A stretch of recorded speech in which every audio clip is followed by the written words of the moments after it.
remember when she got divorced from, I don't know who it was, excuse me. I don't think she would remember it.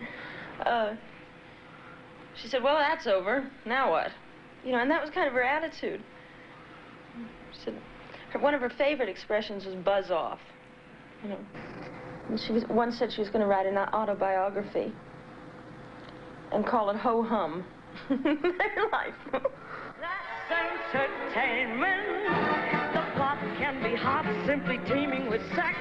A gay divorcee who is after her ex. It can be Oedipus Rex, where a chap kills his father and causes a lot of bother. The clerk who is thrown out of work by the boss, who is thrown for a loss by the scourge, who is doing him dirt. The world is the stage is the world of entertainment.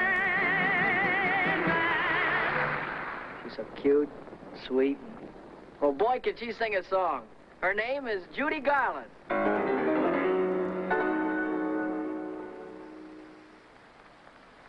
I would like you to meet the beat of my heart.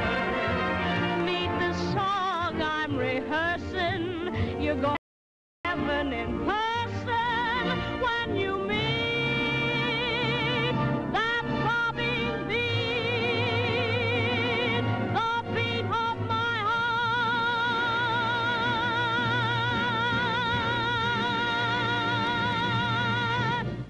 I think you knew her best when you understood that you didn't understand. When you realized that she was to everybody what everybody wanted her to be. She was a brilliant chameleon. Sure, I've got rings on my fingers and bells on my toes, elephants to ride upon my little Irish rose. So come to your nabob on next Patrick's Day. Me, Mistress Mumble, Jumble, Jijiboo Jay. Oh, shake. Judy Garland was just a normal, abnormal, great talent, that's all.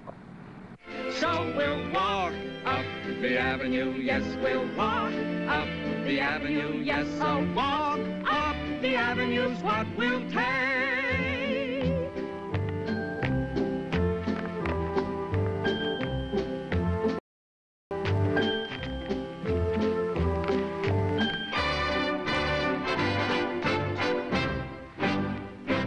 Judy had a line in one of her records from, I think, Star is Born, a link line, which said, he was from hell and all right. And that's where she came from. Swanee, how I love you, my dear old Swanee. I'd give the world to be among the folks in the ice. I even know my mammy's waiting for me, praying for me down by the Swanee. The folks up north will see me no more when I get to that Swanee shore. Mama was flashy, you know, and she knew it.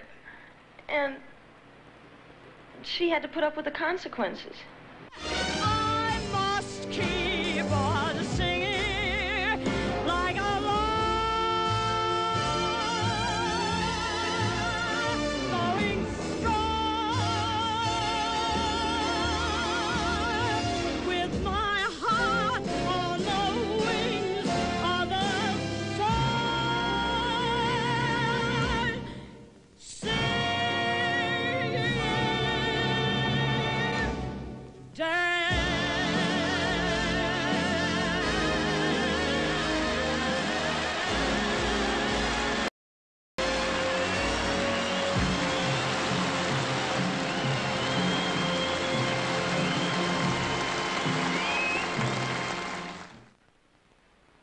Her real name was Frances Gumm.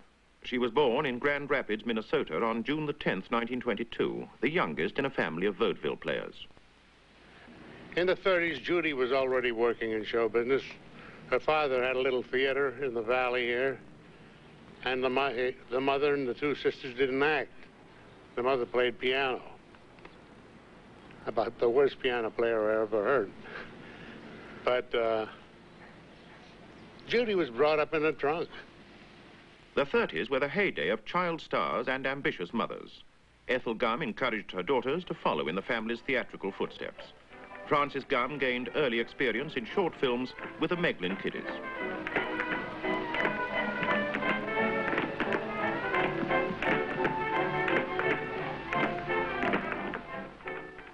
By the age of 13, her name had been changed to Judy Garland.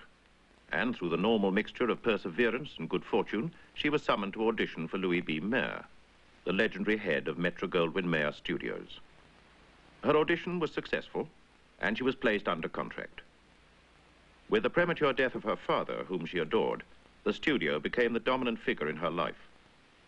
Her first screen appearance was 14, when she appeared briefly with her sisters in a studio shop window film, La Fiesta de Santa Barbara.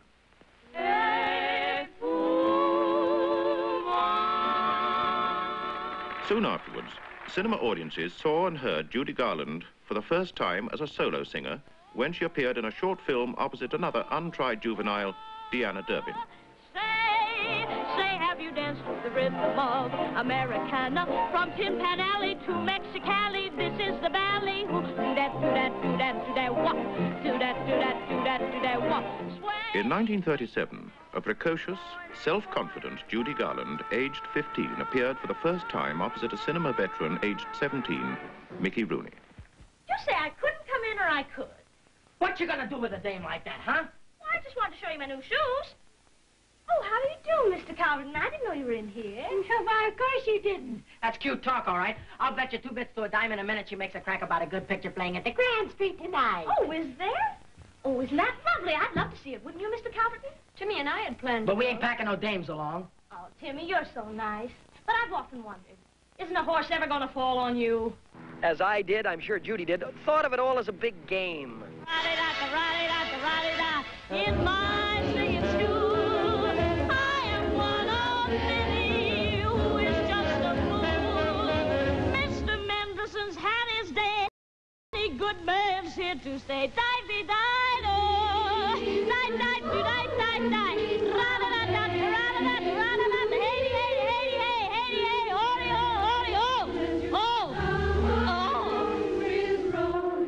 Judy Garland's real-life schooling in her teens took place largely on the MGM lot, where the schoolhouse still stands. The labor laws in the United States state that a child who's working 8 hours a day, whether it be motion pictures or a commercial or anything, would have to at least have 3 hours of schooling, 3 hours of schooling within that 8 hours. It wasn't rushed. It was a case of we were shooting, then you'd be off for like 45 minutes. You'd go to school for 45 minutes. Judy went to school at Metro with Ava Gardner, Lana Turner, Elizabeth Taylor, real beauties. Judy was the big moneymaker at that time, big success, but she was the ugly duckling, and L.B. Mayer, not to help things any, called her his little hunchback. Well, that's a hell of a way for a little girl to grow up, and it did give her a tremendous physical complex.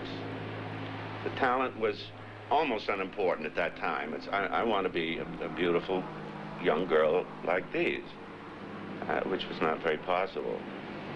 And I think it had a very damaging effect on her emotionally for a long time. I think it lasted forever, really. Darling, I do wish you'd stop growing your hair. Oh, poor little ugly duckling. Well, Mother loves you anyway.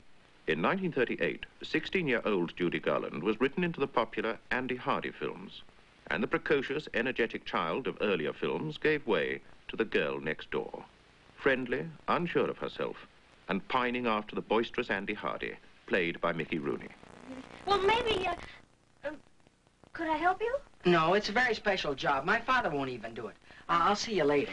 All right. Goodbye.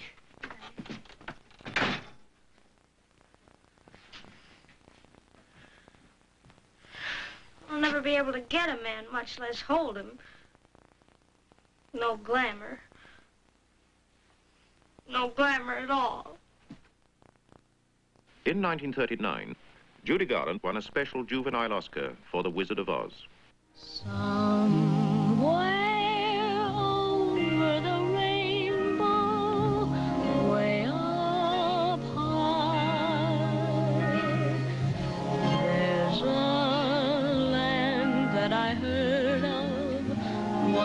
notes in a lullaby. Somewhere over the rainbow, skies are blue, and the dreams that you dare to dream do come true. When I saw Judy Garland, a 15-year-old child, pristine and pure and uncorrupted, in that milieu, already doing what I saw grown-ups do, pushing up a career in Hollywood, I was sorry for her. Follow the yellow brick road? Follow the yellow brick road. Follow the yellow brick road. Follow the yellow brick road. Follow the yellow brick road. Follow the yellow brick road. Follow, follow, follow, follow, follow the yellow brick road. Follow the yellow brick, follow the yellow brick, follow the yellow brick road. You're off to see the wizard, the wonderful Wizard of Oz. You'll find he is a wizard, a whiz, if ever a whiz there was. If ever, oh, ever a whiz there was, the Wizard of Oz is one because of the wonderful things he does. You're off to see the wizard, the wonderful Wizard of Oz. A world in which there was no realism at all in her life. Everything was play acting, and everything was impersonating.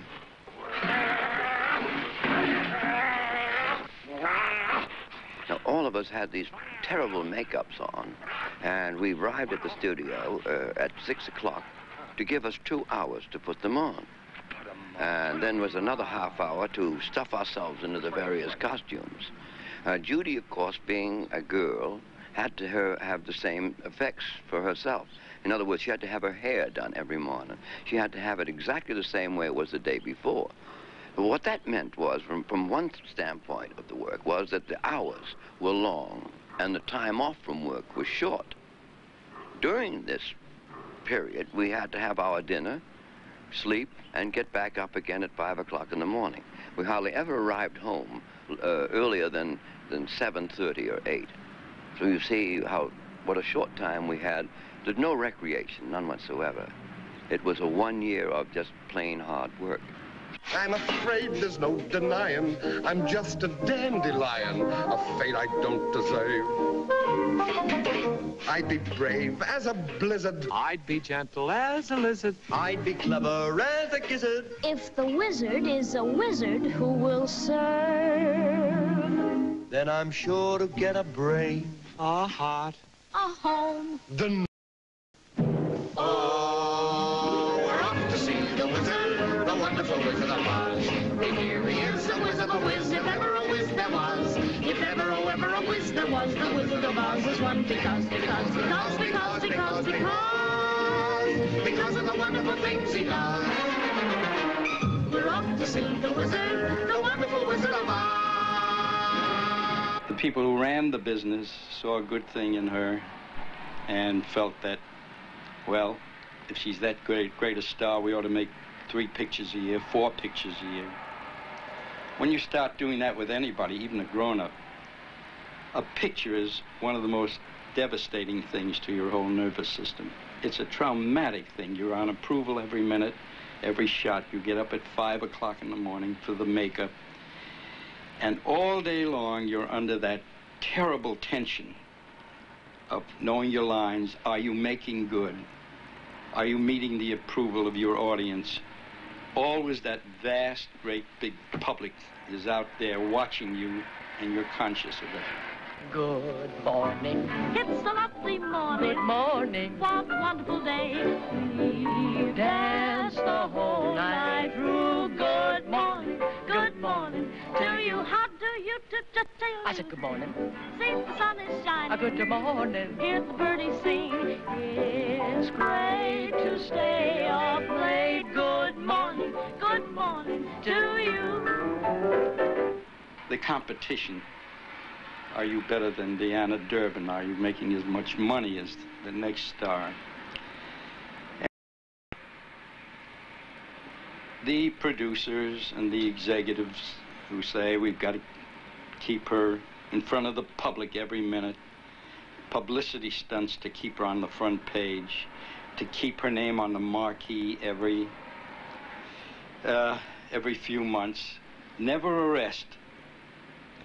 And the result is that after a while, especially as a child, she had no childhood. Pat, sometimes do you ever feel older than your folks? Lots. Especially when they talk about 40 weeks on the road. Yeah, making a comeback. Gee, it must be terrible to be a has-been. Don't talk like that. It scares me. We gotta work hard and make a lot of dough for our folks. And it'll be fun. Oh, won't it be fun, Mickey? Oh, with both of us in there pitching, it certainly will be. It's got to be. Please believe me, we knew fantasy from reality. We'd been in the business, both Judy and I, from the time we were 17, 18 years old. We'd been in the business 16 years. Here we are, two very bewildered people. Here we are, two babes that are lost in the wood. We're not quite certain what has happened to us. This lovely thing, so marvelous. But right from here, the future looks awfully good. It's often been said, yes, that there was a brother and sister relationship, which there was. We were very, very close. Our love affair was meant to be. It's me for you, dear, and you for me. When there was a break, they never stopped. They kept acting. They kept going to the piano, singing, while people were always around watching them. As I say, they were always turned on. They never stopped to relax or anything. They couldn't. And we'll join that shuffle and throng. Hear that music and song. It's simply great, mate. Waiting on the levee, waiting for the Robert E. Lee.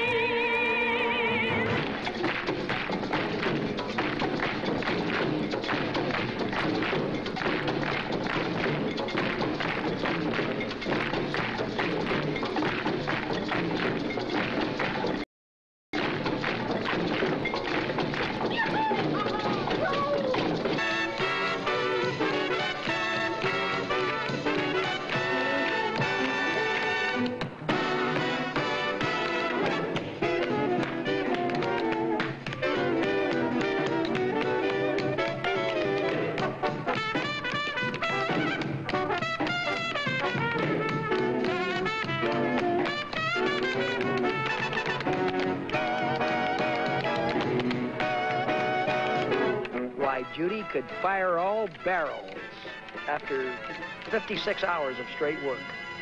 But don't forget, my friend, those were the days before the illness set in.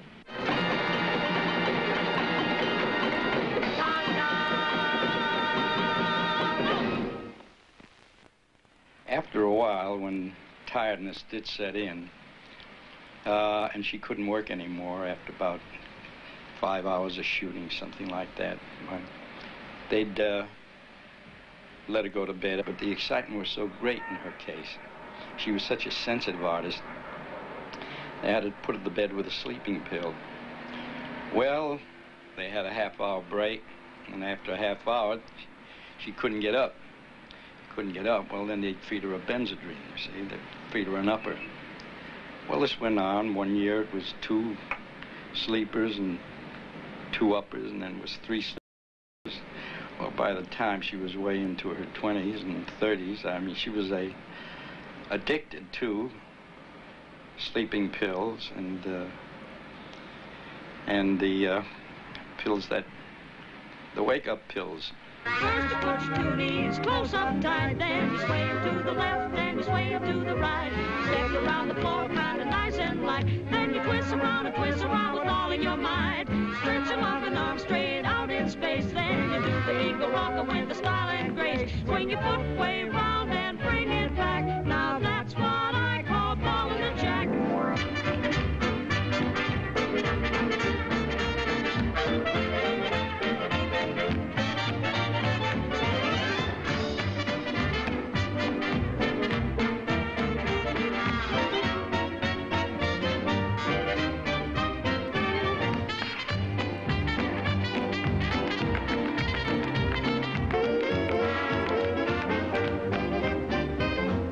Jack. We say she's made out of iron. By 1944, Judy Garland had appeared in 18 feature films in 8 years. In the summer of 1941, when she was 19 years old, she had married 31-year-old composer David Rose. Owing to professional demands, they were often separated, and they divorced in 1944. Later that year, Judy Garland starred in Meet Me in St. Louis. Meet me in St. Louis, Louis, meet me at the fair. Don't tell me the lights are shining, place but there. Meet Me in St. Louis was directed by Vincent Minnelli. She never studied, and she was an intuitive actress, you know. As a director, you could tell her 1,000 things just before she went on in a long, involved take and so forth, and every one would come out letter perfect, you know. But in retrospect, what amazes me is the period that a girl goes through before she becomes a woman, and that's hard enough under any circumstances. But in a studio, when you're the property of a studio and a great star, target of all eyes, it's a wonder that any of them survived, you know, and that they weren't screaming and crawling up the walls, you know, because it's a dreadful thing, really, to grow up in that sort of atmosphere. With the blessing of their employer, Louis B. Mayer, Garland and Minnelli married in 1945. Their daughter Liza was born a year later.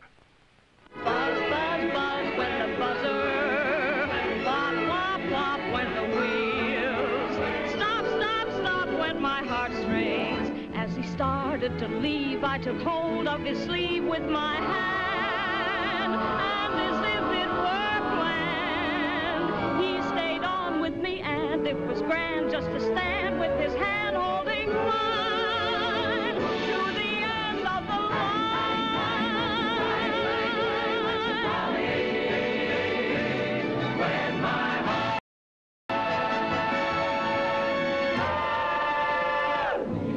The thing that really got my goat is when they say that Judy has taken so many pills and so many needles, which are not true at all.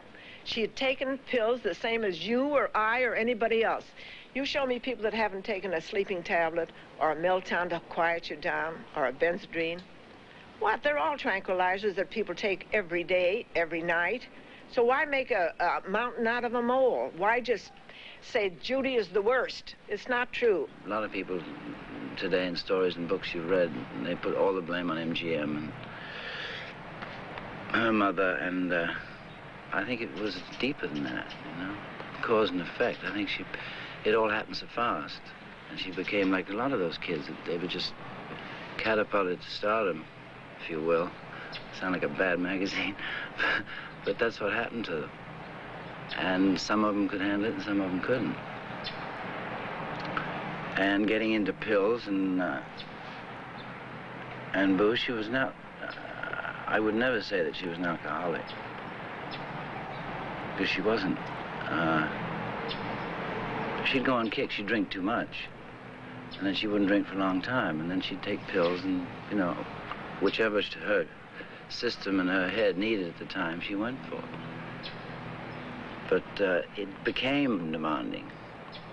And a lot of people who were terribly close to us washed their hands, you know, and would walk away from it. I several times would really get angry, anger out of sadness for her.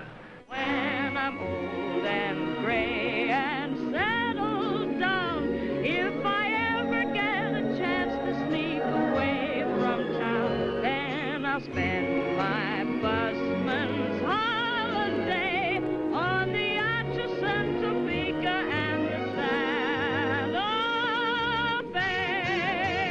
aboard!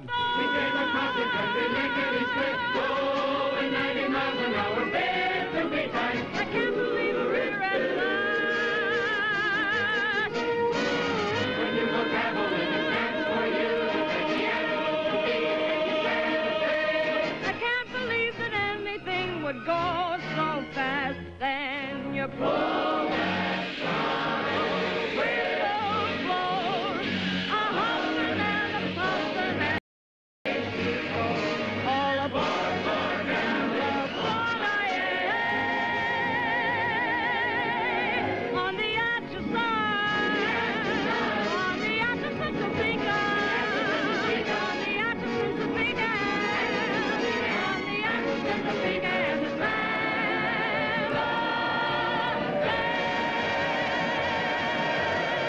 The time that Judy went to Dr. Simmel, she laid on the couch and she came out to me and said, well, Dottie, I lied today better than I've ever lied in my life.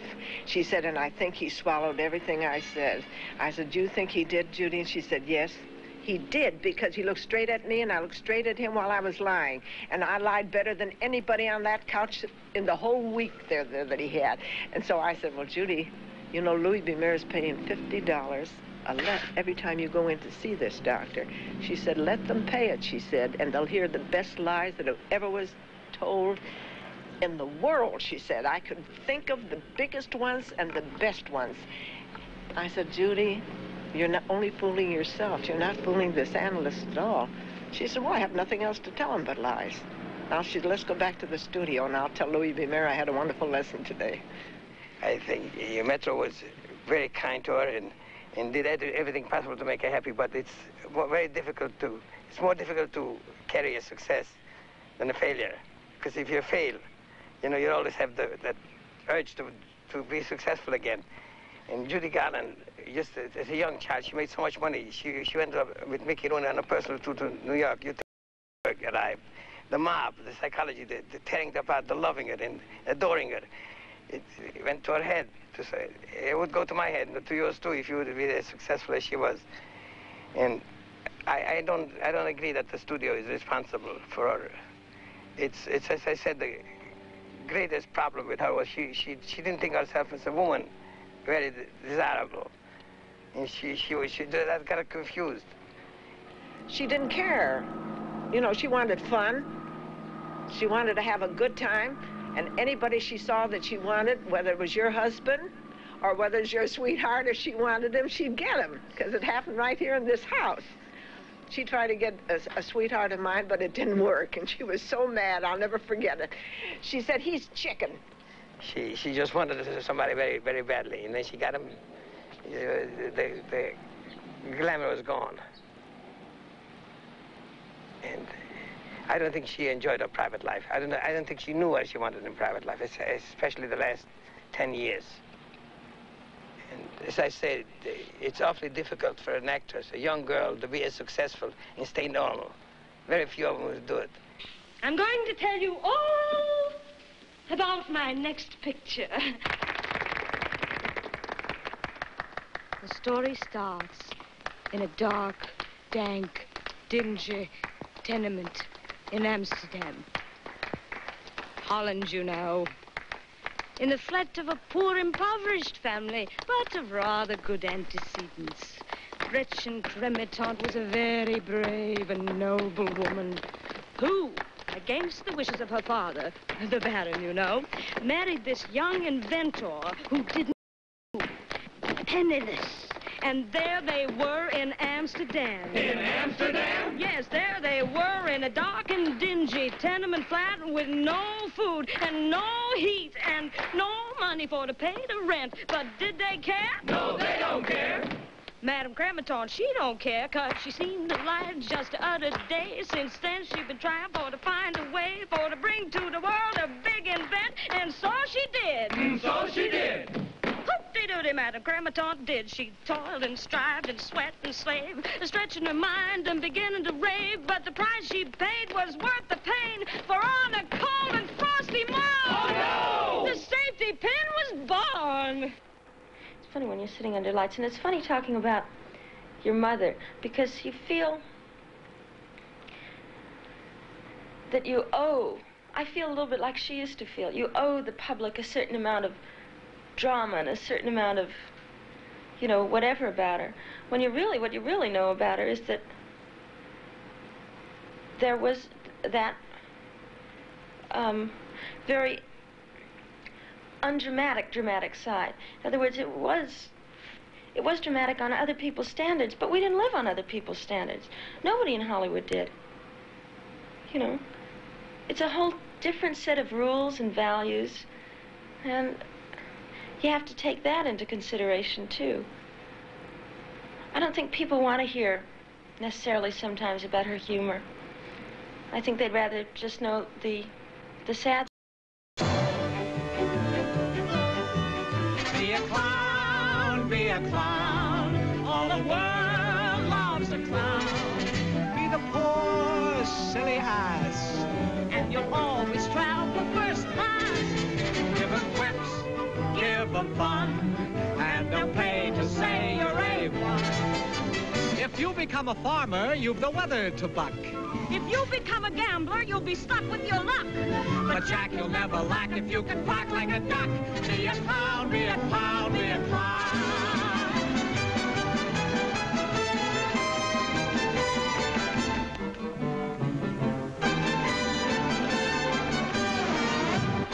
Judy needed more reassurance than anyone I've ever known.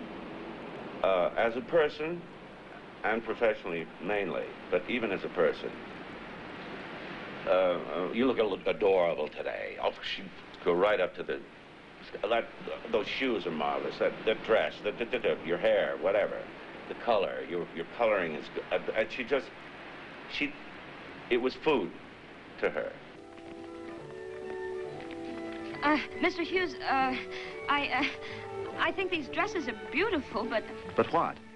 Well, do you think they look like me, like Hannah Brown? There is no more Hannah Brown. From now on, you're Juanita.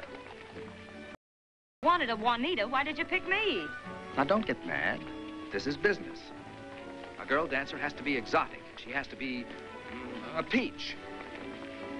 I suppose I'm a lemon. No, here's what I mean. Now, when you walk down the street alone, do men try to catch your eye? Of course they do. Well, do they turn around and look at you? I don't know. I never turn around and look at them. Here, give me those. What? You go ahead. I want to try something. What? Just walk on ahead. I want to see.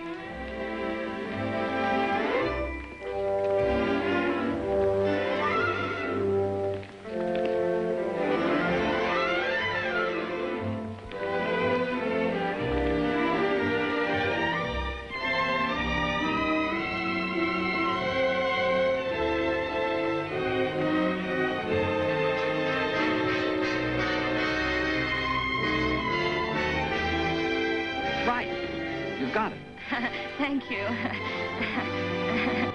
Her weight would vary a great deal, sometimes during a picture, and she presented quite a problem to us. For that reason, she would be a little heavy and fat, and then she would get very thin and get a little gaunt, and we'd have to make some compensations about the way we would light her and treat her. Again. Right, turn. When we finished summer stock, Judy went away to lose some weight, and we realized we didn't really have a finish to the picture. She hadn't done her big last number. And in the 2 weeks she was away, she lost like 20 pounds and looked absolutely great. So an awful lot of people thought when we did Get Happy, we'd taken a number out of an older picture, something that hadn't been used in another picture. But it wasn't. It was only 2 weeks later we did Get Happy. Forget your troubles, come on, get happy. You better chase all your cares away. Shout hallelujah, come on, get happy. Get ready for the judgment day. The sun is shining, come on, get happy. The Lord is waiting to take your hand. Shout hallelujah, come on, get happy. We're going to the promised land. We're heading cross the river, wash your sins away in the tide. It's all so peaceful on the other side. Forget your troubles, come on, get happy. You better chase all your cares away. Shout hallelujah, come on, get happy. Get ready for the judgment day. Forget your troubles, come on, get happy. Chase your cares away.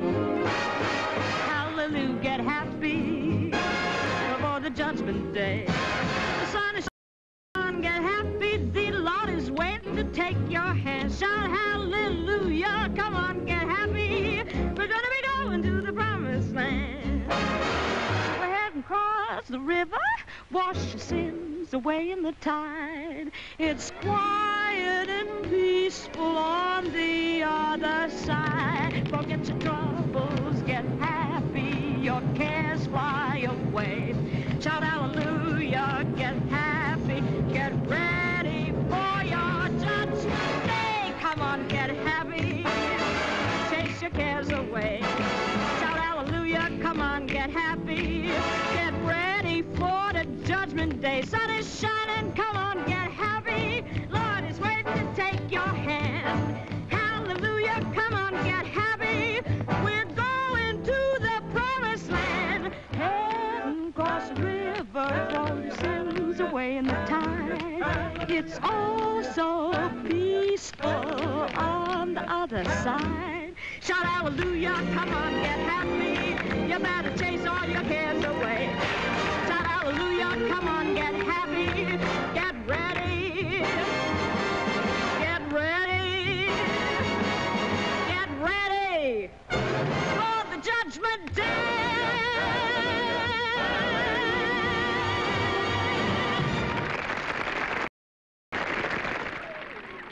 In 1950, after summer stock, Judy Garland was released from her contract by MGM. In spite of the consistent success of her films, the accumulation of fatigue, ill health, and personal problems had resulted in costly shooting delays. She had made 27 feature films for the studio in 14 years. She was now 28 years old and separated from Vincent Minnelli, with whom she had made 4 films. They were always in extremes, the changes that our life had. For instance, if we were living one way, rather than change it slightly, we would change it completely, totally. Once you got out of something, start over again in a really new way. So that's one of the things she believed. And that's what kept it interesting most of the time. You know, because one minute we'd be, you know, living someplace and borrowing somebody else's house for interviews, bringing in all the pictures and quickly setting them up. Judy and the kids at home. Hello, in a totally strange house, you know, just with our pictures that we'd thrown around. And the next minute, we'd be living, you know, like down at the beach, always in jeans. You know, just very inconsistent. Judy Garland's third husband was ex-test pilot Sidney Luft. They were to have 2 children, Lorna, born in 1952, and Joey, born in 1955.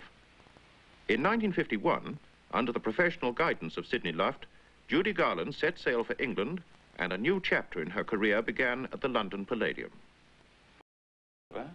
On her ass, as she said. Picked herself up and went on, and the whole audience was with her from that second on. The gasp of horror at the size of the weight that she was, because she had a hepatitis problem, had gone, and she never, ever forgot the London audiences for that. In October 1951, Judy Garland opened at New York's Palace Theatre, formerly the home of vaudeville. I played the state, the capital, and people said don't stop until you play the palace. You haven't played the top. Judy and I were coming to the theater for opening night, and there were sawhorses across Broadway. And we've got to get to the stage door and tell the cab driver, what's this? Why can't we get through? He said, well, Judy Garland's opening tonight. And them's the fans out there waiting. Well, it hit us both. We both just froze. That we realized the impact of what opening night was going to be. We had to get out and walk to the stage door. And Judy did a beautiful thing At the end of the show, she changed into an evening gown and went out the front of the theater and went across to the island on Broadway and greeted all the fans that had been waiting since 6 o'clock that night. So I will understand my wondrous thrill, 'cause vaudeville's back at the palace, and I'm on the bill. You've heard on some of the records, she said, I'll stay here all night if you don't have to get home. I'm not going anyplace, and I love it. And I love you, and I'll stay. Well, they'd stand up and throw their hats in the air. That was Judy. Garland's 4-week engagement at the Palace was extended to a record-breaking 19 weeks. Throughout the 50s and 60s, Judy Garland appeared regularly in concert, both in America and Europe. She had a very close personal relationship with her audiences, and a Garland concert was always an emotional experience. Well, the image that Judy Garland presented in her concert career was, I think, different than the one that she had presented in films. She didn't burden the audience with sex. In other words, the audience was able to forget their own sexual identity and just be enthralled with the spirit that was standing in front of them on the stage. I think she was, in essence, a clown. And we were free to feel. Being a homosexual in the 50s especially was not a happy situation. And to go in and be completely enraptured and go flying with this person was an incredible experience and a liberating experience. And it was also encouraging because we knew that she had pain in her life. We knew that she had troubles. And she constantly seemed to be able to just rise up like a phoenix. And it gave us the hope that maybe we could do the same thing. She reached every generation because of her energy and because of her level of communicating with people. Many of her fans had felt a sense of personal identification with Judy Garland since the outset of her career. The man known as Judy's #1 fan, Wayne Martin, has devoted most of his life to collecting Garland costumes, photographs, cuttings, tapes, and records. I was always very concerned about her personally, besides the onstage or the film level, you understand? I, of course, called her to often when she was down a little bit or anything to encourage her and assure her. She often had to be reassured on how much love she had from everyone, from her fans, from me and everyone. And we all sort of had a duty to keep telling her how much we did love her and what she did mean to everybody, too. Ever since this world began, there is nothing sadder than a one-man woman looking for a man that got away.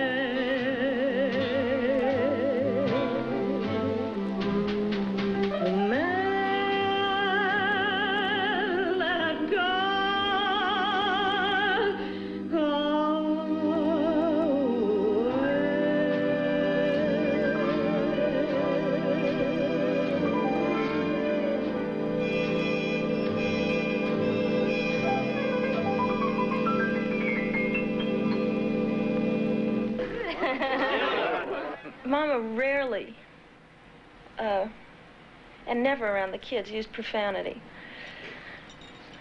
But when she did use it, it was always funny, you know, like,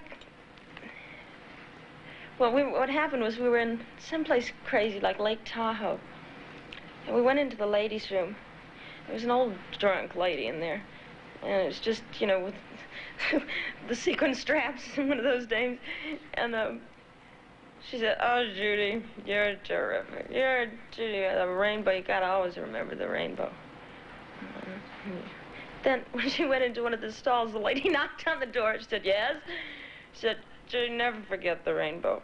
God, it's helped me through so many crises." And when Mama came back, then she went up to her. The lady went up to Mama and said, "I just wanted to say hello." And Mama looked at her and said, "Hi," right? Which made me start to giggle. Now, and she's going on and on and on about the rainbow and about and what a dear little girl and how this. And as we're going out, she had on this incredible long feathered boa somebody had given her as a present, which was way too big for her because she was tiny, you know. She came up to here on me. And the last thing that this lady said again was, "Don't forget the rainbow, Judy." And Mama turned and threw the boa around herself and she said, "How can I forget the rainbow? I've got rainbows up my ass." Swanee, I am coming back to Swanee. Mammy, Mammy, I love the old folks at home. I love you, Swanee. How I love you, my dear old Swanee.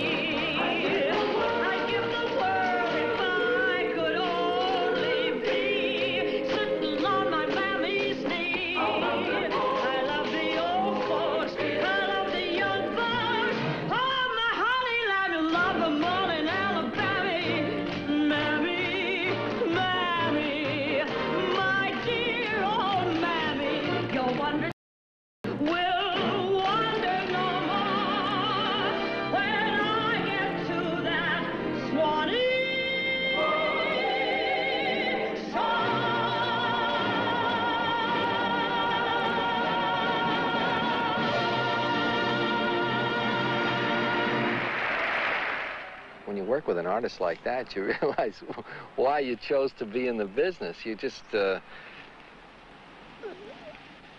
know, you're with someone who can stand on a stage alone with you and an orchestra, and you really you're important, but not nothing like what she's doing out there. But then when she can hold an audience for 2 hours all by herself, and no opening acts, no closing acts, nothing, just somebody singing songs, and there aren't too many that can do that.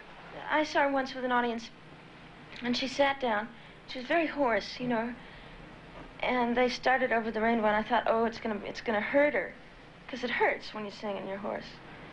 And she said the whole thing, but like a fairy tale, like she was telling the audience a story. She didn't recite it. She talked it to the audience, not at them, to them, you know, for them, and it's incredible. And then she asked them to sing, and they sang it, which is really a tearjerker of your dreams. You know, I was standing in the wings holding the mints and everything with my little tray waiting for her to come up. And to hear an entire audience singing and see her just sitting there smiling, super. She was unpredictable in this way, that she never sang, she sort of sang the songs the same, but never really did them.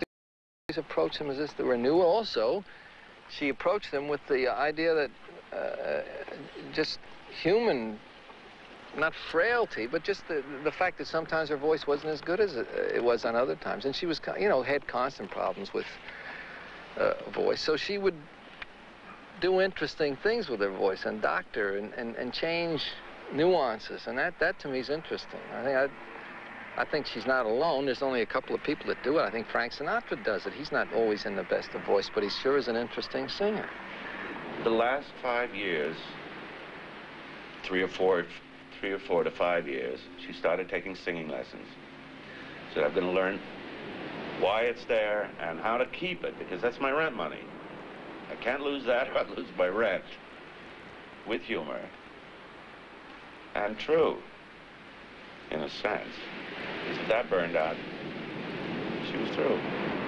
And never had a nickel. There was always somebody to spend it for. Trusted everybody in that department, and I've been always in debt. Well, we always lived like we had millions, you know. We rarely had money. But that didn't seem to faze Mama. We just, you know.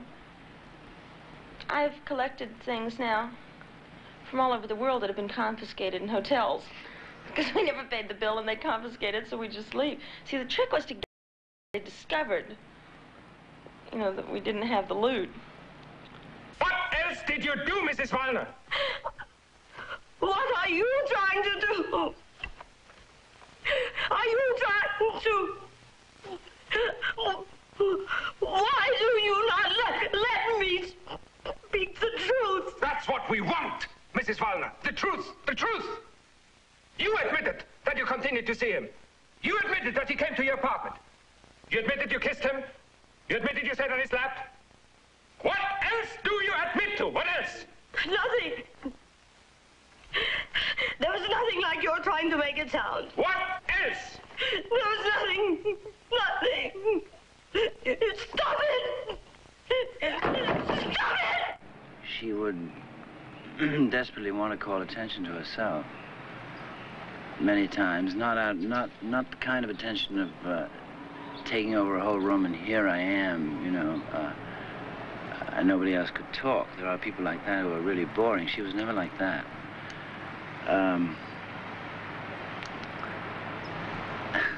I repeat myself, to went a little deeper than that. There was one thing I remember, in the middle of the night I got a phone call from her, which happened often, you know. She was in desperate trouble. There were a handful of people that she could ring up, and she knew that they would respond. It was about 3 in the morning, and she said, "I'm in trouble, can you come over?" And I lived 5 minutes away. I said, "Sure." So over I went, half in my pajamas. And she opened the door, and there she was, with blood streaming down her face. I said, "My God, what happened?" And she said, "Well, so-and-so did it." So I took her inside, and not a Band-Aid, not alcohol or peroxide, anything in the house. I went through all the bathrooms. Nothing. And here she's masses of little cuts. And I washed her face off with vodka, which, you know, clean it. And then I found some BFI powder, which is the surgical powder.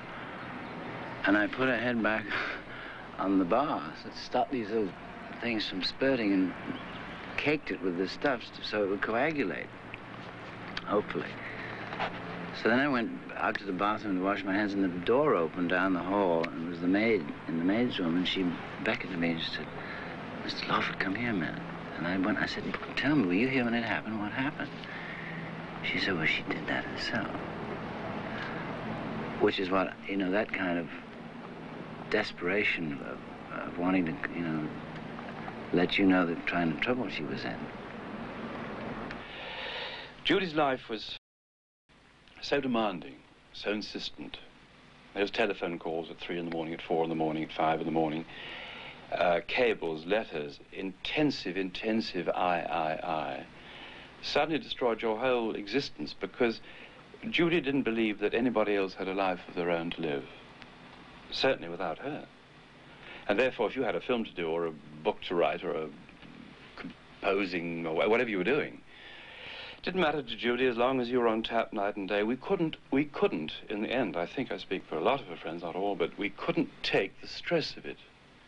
We had to get on and live our own lives. And we had to go. And she lost us. And we did turn our backs, and we did walk away. She said that everybody, I remember her once saying to me years before I thought it would ever happen to me, she'd one day, gosh, yes, I do remember, she'd one day you'll walk away from me and you'll have your back to me. You won't walk away facing me. Nobody ever does. I'll go my way by myself. Here's how the comedy ends. I'll have to deny myself love and laughter and friends. There's a moment in the lonely stage. I could go on singing, whatever they called it in the end. I actually shot her with a loose camera, warming up to go on to the Palladium, which is of such magic. She's like a locomotive starting to get up steam, snorting. It's a woman I could never have touched. You couldn't go near her.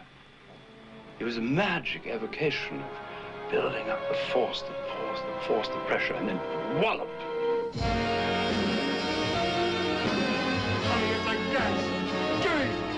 Give me!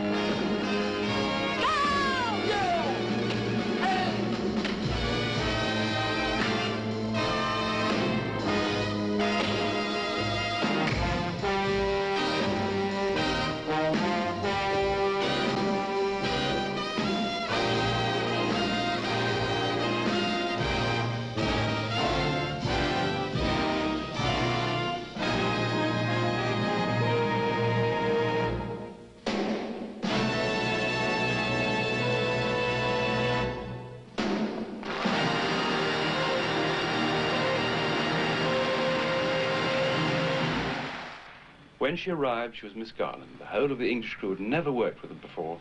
They were all in deep reverence and great love for her. The atmosphere on the set at Treplin was electric. Miss Garland's coming on the floor. At the end of the movie, only a few weeks later, she was called It. They hated her. Her dislike, her distrust, her terrors, and you must remember they were mostly terrors, to everyone, particularly to me, naturally, in the situation that I was in with Judy. But everybody got a wallop of it. We all got it. But many, well, not really many weeks later, a few weeks later, another American actress came, a very big star name, to work in the studio, and the unit just said, you know, God, if only we had Judy back again, because the other one was worse. They knew the value of Judy. They knew the magic of Judy. They disliked her intensely. She made us wait hours and hours. I mean, sometimes 2 days, 4 days, 6 days. Didn't show up, anything. But when she came, she delivered. And when she delivered, brother, you've never seen anybody deliver like it.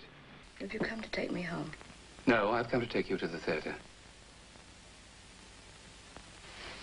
Oh, no, you haven't. I'm not going back there. I'm not going back there ever again. Listen, they are waiting. I don't care if they're fasting. You just give them their money back and tell them to come back next fall. Jenny, it's a sellout. I'm always a sellout. You promised. They're waiting. There's George and Ida and 200,000. I know. Sure. I know. Just let them wait. To hell with them. I can't be spread so thin. I'm just one person. I don't want to be rolled out like a pastry, so everybody get a nice big bite of me. I'm just me. I belong to myself.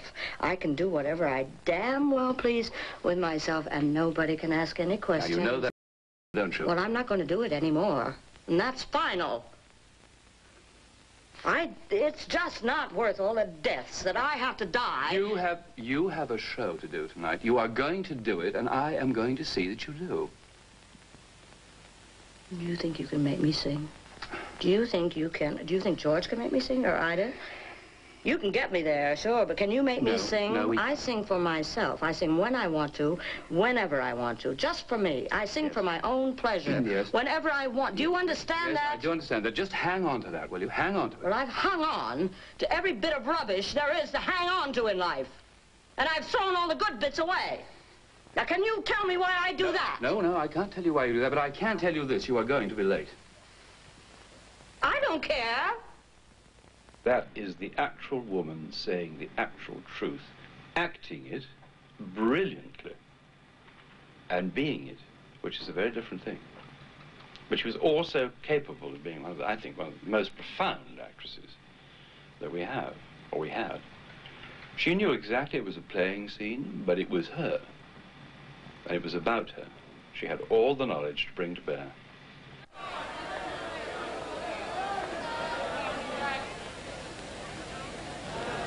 No, I've had it.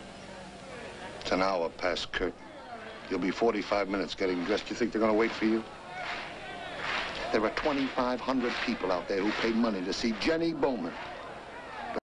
Now, that may not mean anything to you anymore, but I still have a certain reverence for audiences. They mean a great deal to me. And if they still do mean something to you, then I'm going to find it very difficult to forgive you. And if they don't mean anything to you anymore, then I am genuinely and profoundly sorry for you, Jenny.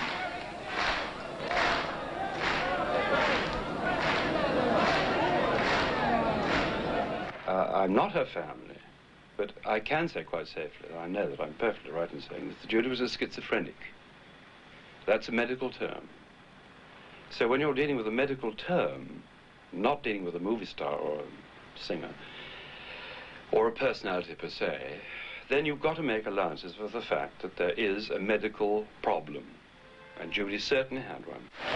There she is!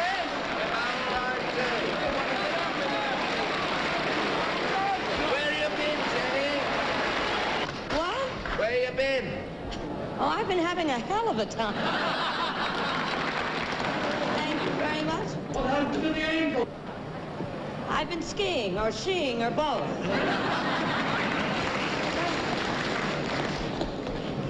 Like my furs? Where'd you get them? I just shot him. I'd like to sing for you if we can get these things. When you put them on, I think everyone's gone to sleep back there. But Judy was the person that she always was. It wasn't very easy for her. And I think she coped with it marvelously. But inherently, basically, Judy was the mess. And that's all I can say, loving her, that she was. But not because of a situation. I know other people who had just as much put up with from Hollywood who didn't become quite such a mess. And you know, one thing you've got to remember, which is a tiresome word because it's used so glibly now, but Judy was a genius. And, you know, I can't remember who said it, but the thin paper between genius and madness is really as thin as cigarette paper.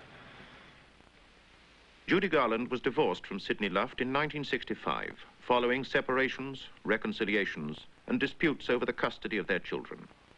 She was now 43 years old. Her fourth husband was 36-year-old actor Mark Herron.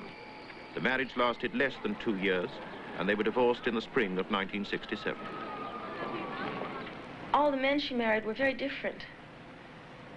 Again, her, you know, going from the extreme to a different extreme. But they all had one thing in common. They had a terrific sense of humor. All these people.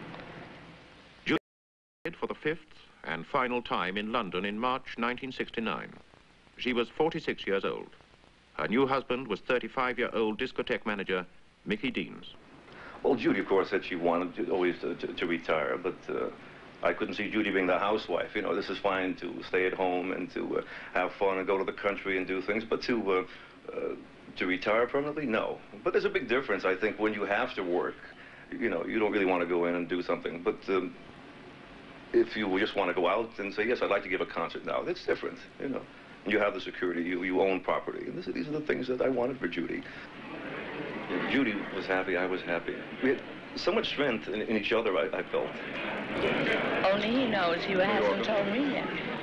You know, we were doing things, and we were going to conquer the world together. And Judy realized she wasn't alone, and I felt proud that she believed in me, you know. And there really wasn't anything that we couldn't have done together, we felt. And, I didn't want Judy to work, because I saw what it did to her. It took so much out of her, and I felt, well, she doesn't have to work anymore now, and I'll take care of her. This is the way it should have been.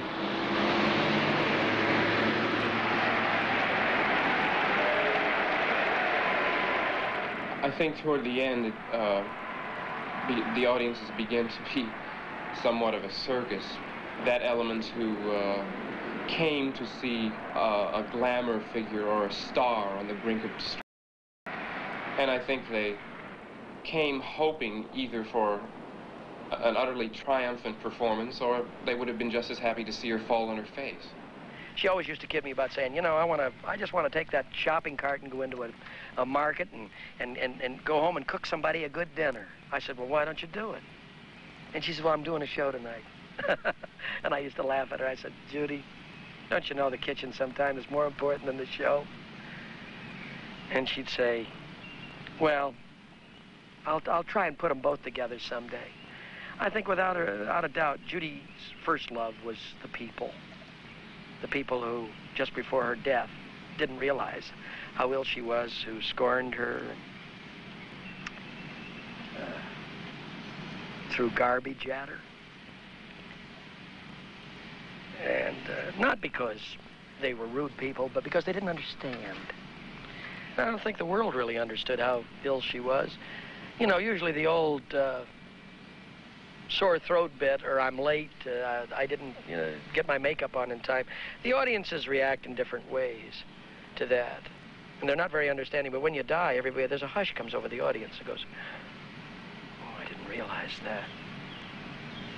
And she just didn't want anybody to know that she was dying.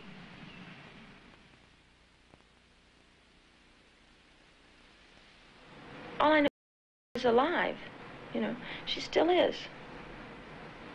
I don't think she'll ever die, and I don't think that we'll ever find out exactly everything about her. I don't want to. She's a marvelous mosaic to me of places and times and love and anguish and all those supreme feelings that are allowed only to human beings. She was a monster person, totally human. I don't care if people frown on me. Perhaps it's the lone way, but I go my own way. That's my philosophy. I don't care if he's a crook or just a millionaire. There's no doubt